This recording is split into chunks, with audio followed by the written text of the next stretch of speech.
What's up, everybody? I've got a really instructive position in the Charlie Gambit that I want to share, not because everybody plays the Charlie, because I know not everybody plays the Charlie, but because it's useful and it's interesting and it will be a short video. So, let me take you through.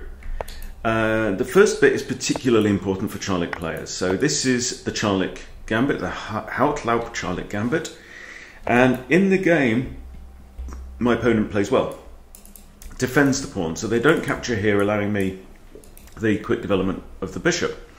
So what we do now is we play knight c6 and offer them a second bite of the cherry. We are actually attacking this pawn twice, and what you're hoping is that they take anyway, we recapture with the bishop and we just transpose into the normal kind of line. Right? Again, my opponent plays well. My opponent's like 1500 in blitz here.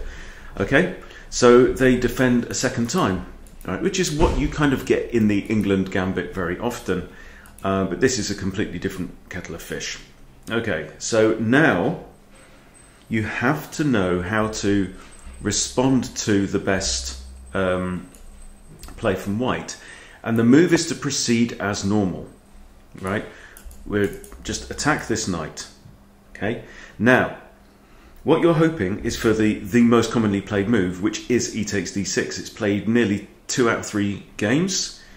And when they do this, this is a critical position, right? There is only one reasonable move for black, and it's queen f6, attacking the bishop.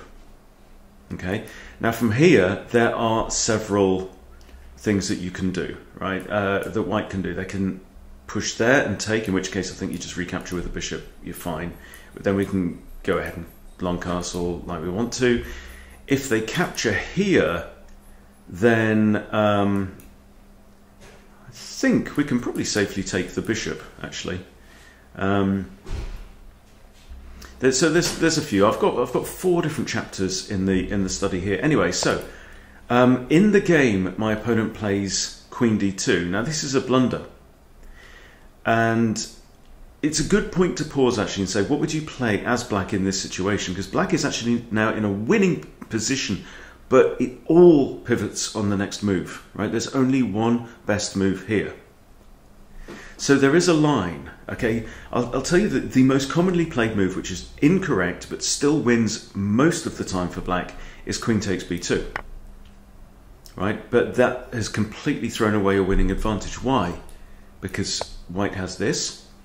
No, white is still a pawn up. Now what we would love to do in this kind of situation, this is a pattern that comes up in many different kind of openings, is we want to play queen c1 checkmate, but we can't, can we? Because of that bishop there. So there is a clue, and in fact I'll tell you what I played in the game as well. So you know, bronze medal also if you went for castles. Now in the game they captured the pawn and I won the queen. I actually won very easily now after, because the rook's like sitting duck, I won in a few moves. But again, that's not right. Okay, so what do we want to do here? They've just moved their queen to here, right? We don't want a castle. What is the move? The correct move is bishop takes d6. Why? Because we want to distract this bishop from this diagonal. We want to free up this square. Okay? They will capture here. It's the best move. It's the move that's been played 7 out of 9 times from this position, okay? And now you can capture on b2, because this doesn't work, because that is mate, game over, right?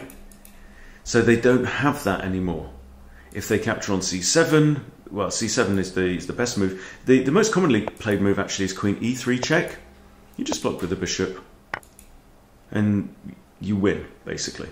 And we still have castling rights. So that's just worth remembering. You're not going to see this blunder played very often. This move. So this position at the strong intermediate level has been reached 26 times. So you know, it's worth knowing. I think more important than that is the pattern and the idea. This idea that when there's a vulnerable pawn there and their bishop can't really join that and create this 3-way defense, you know, it's kind of triad here, where the knight defends the bishop, bishop x-ray defends the rook, and rook defends the knight. If the queen can do that very often, you have this checkmate idea on c1, but this is a very valuable, I would say, deflection tactic. So yeah, I thought that'd be useful for a few of you. Hope it was. Thanks for watching. See you soon.